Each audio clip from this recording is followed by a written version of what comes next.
Lepo pozdravljeni, iskrena hvala Uradu za Slovence v zamejstvu in po svetu, s katerim zelo dobro sodelujemo na več področjih skozi celo leto pravzaprav.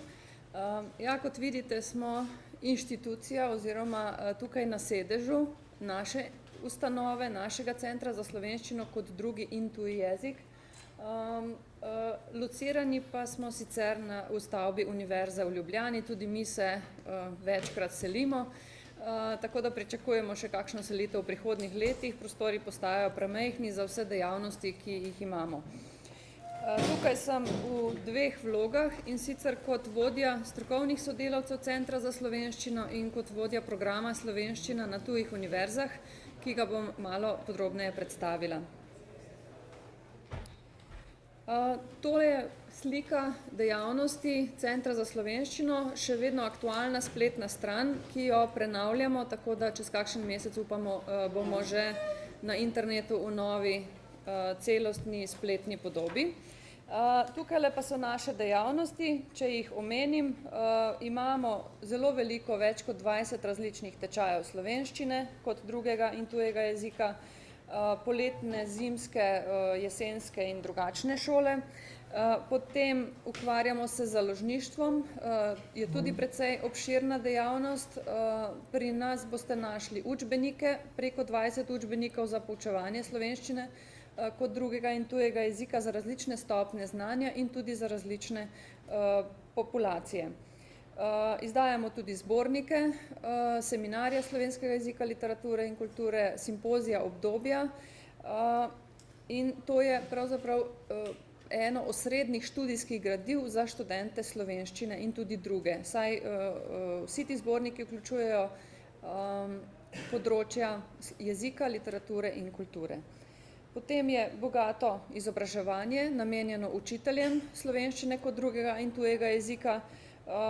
Približno 300, nekako do 400 je vključenih vsako leto v naša različna izobraževanja.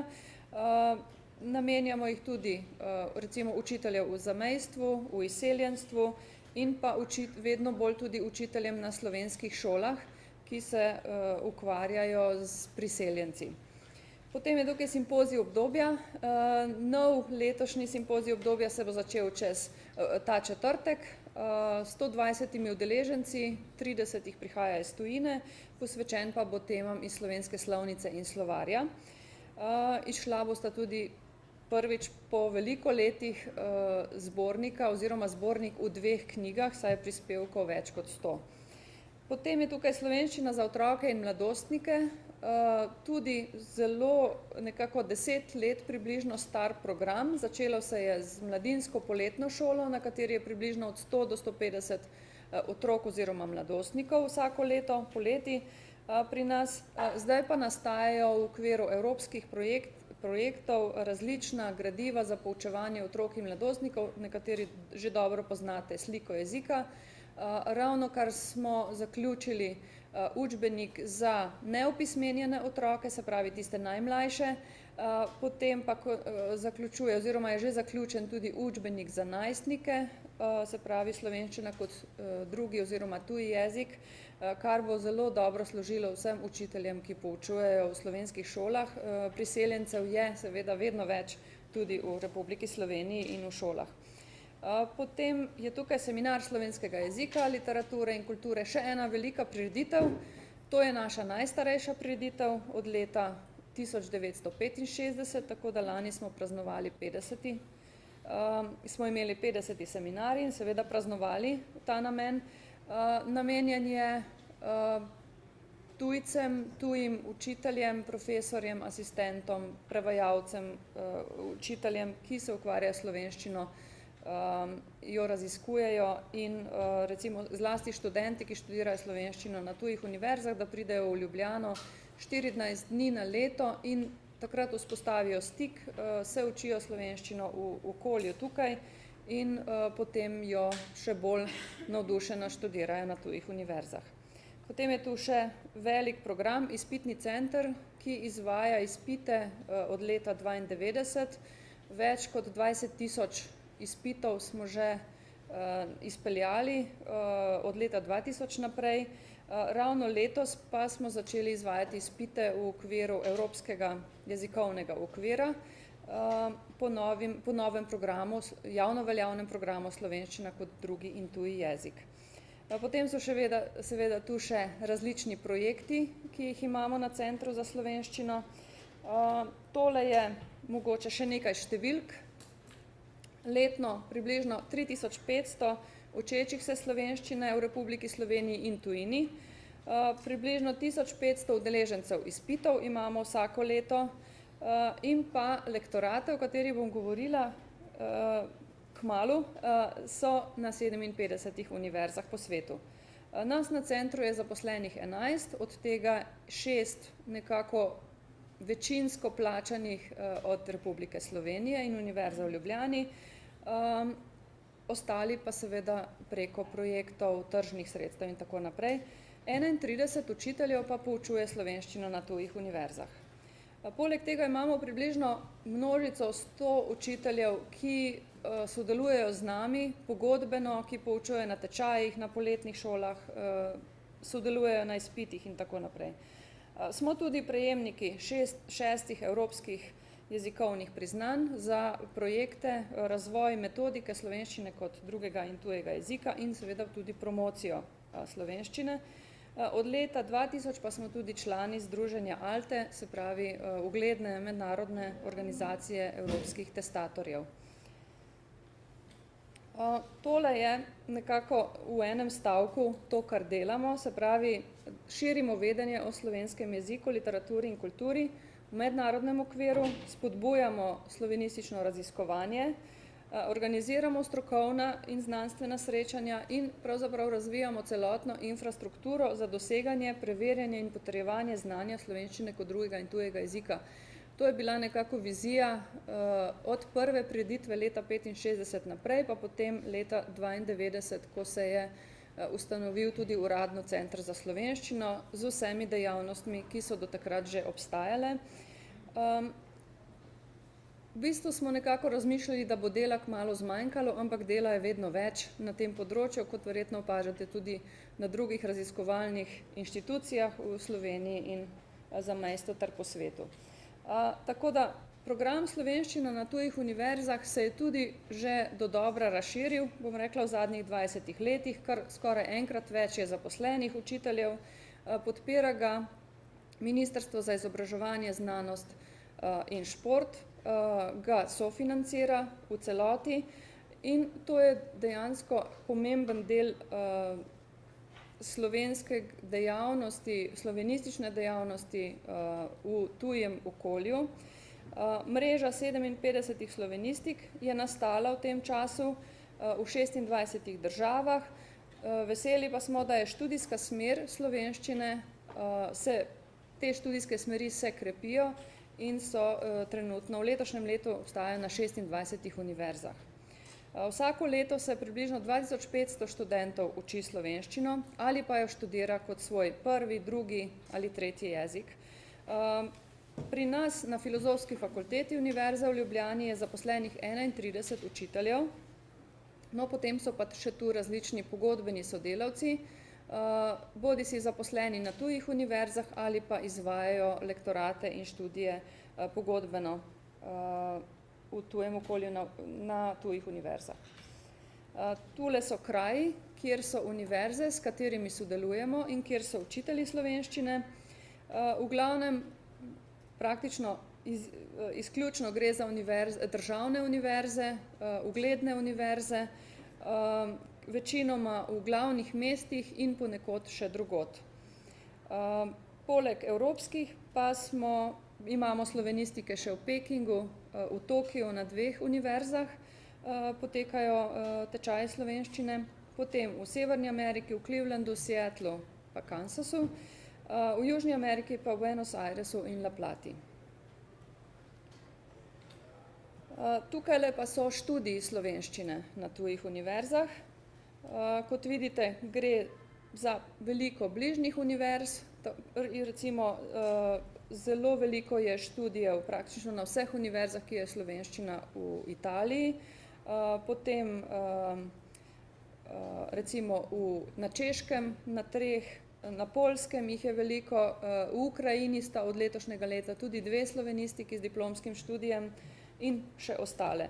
V zadnjih letih smo začeli zbirati tudi bolj podrobne podatke, s katerih področji delajo diplomske naloge študenti na tujih univerzah, tisti seveda, ki študirajo slovenščino na študijski smeri, in nekako v letu 2014 in 2015 je nastalo 60 diplomskih oziroma magistrskih nalog.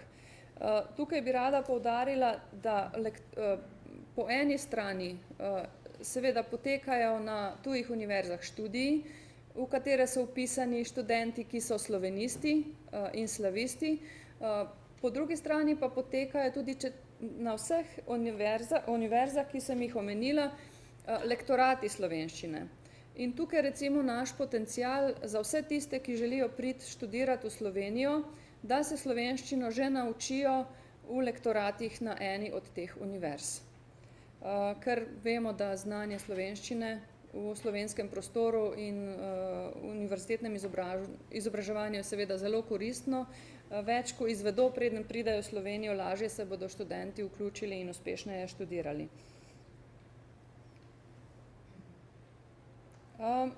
Pomemben del naše dejavnosti pa so tudi projekti, tako imenovani svetovni dnevi. V letošnjem letu smo začeli z izvedbo že 8. takšnega projekta, v katerega vključimo vse univerze, kjer poteka slovenščina oziroma kjer so slovenistike. V letu 2004 smo izpeljali prvega, takrat smo zbrali 2 avtorskih poli slovenskih literarnih besedil in so jih potem prevajali na vseh univerzah v tuje jezike, tako da prevajanja slovenskih literarnih besedil je debela knjiga s slovenskimi književnimi besedili v 19 jezikih. 2005 smo se posvetili svetovnim dnevom slovenskega filma, takrat je bila 100-letnica slovenskega filma in smo predvajali 4 slovenske filme, med drugim tudi Plesov dežju, in pripravili filmske večere. To je bil prvi res velik projekt, s katerim smo se obrnili k tuji univerzitetni javnosti in tudi seveda širše. In približno 5000 obiskovalcev smo imeli po celem svetu, ki so se udeležili filmskih večerov. V letu 2006 smo na univerze po svetu poslali 38 slovenskih literarnih ustvarjalcev. Praktično vsi so hkrati odšli na tuje univerze, to je bil naš eden res velikih projektov, in ob tem smo izdali almanah, v katerem smo predstavili slovenske avtorje, na lektoratih so pa prevajali njihova dela. No, potem smo imeli 2008 še en filmski projekt, to so bili svetovni dnevi slovenske literature na filmu. Pokazali smo filme, ki so bili posneti po slovenskih literarnih predlogah, recimo Zvenenje v glavi, po Jančarjevi knjigi, potem še nekaj drugih. Leta 2010 smo pa izdali antologijo sodobne slovenske literature. Zbrali smo dela 66 avtorjev, po 3 pesmi, odlomke iz dramskih del oziroma romanov, in jih objavili v eni knjigi z namenom, da promoviramo slovensko književnost v svetu. In spet so učitelji na tujih univerzah pripravili literarne večere, gostovanja, predavanja, prevajalske delavnice in tako naprej. Tako da je bil spet en projekt, ki je bil odmeven. Knjiga pa je uporabna pravzaprav tudi v Sloveniji, kjer ni nekakšnega celovitega pregleda sodobne slovenske književnosti. V projekt smo vključili učitelje z oddelka za slovenistiko, ki so naredili izbor kakovostnih literarnih besedil. Leta 2012 je bil še en projekt, v katerem smo se posvetili različnim temam in prevajali slovenske dokumentarne filme. Verjetno jih prepoznate, vsaj nekatere so zelo različnih področij, Aleksandrinke, 20. stoletje Jurija Gostinčiča, Fabijani Plečnik, Ivana Kobilca, Mila, naša Mila, z okusom po grenkem, to je o igralstvu in o pesnici Mili Kačič, Presihajoče jezero v Cerkniškem jezeru, Spomini med koši Ivo Danev, Toporišič, film o jezikoslovcu, v našem jezikoslovcu in pa v letu hip-hopa o slovenski glasbi. Se pravi glasbi tisti, ki jo tudi študenti radi poslušajo. Vseh teh dokumentarnih filmih želeli smo jih predstaviti tuji javnosti in študenti na tujih univerzah so jih prevajali v tuje jezike. Nastalo je skupaj 99 prevodov teh filmov. Eni so prevedeni v 6 jezikov, drugi pa tudi v 18 jezikov recimo.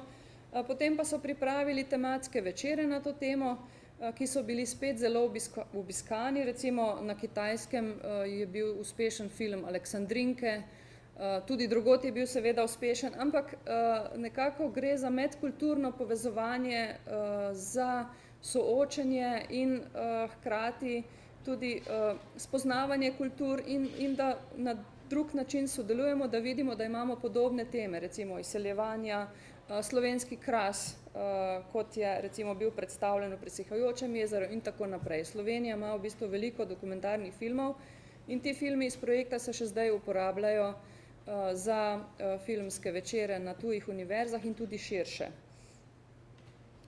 Zadnji, ki smo ga že zaključili, je bil leta 2014, ko smo izdali žepno slovenščino, drobno knjižico v 22 jezikih.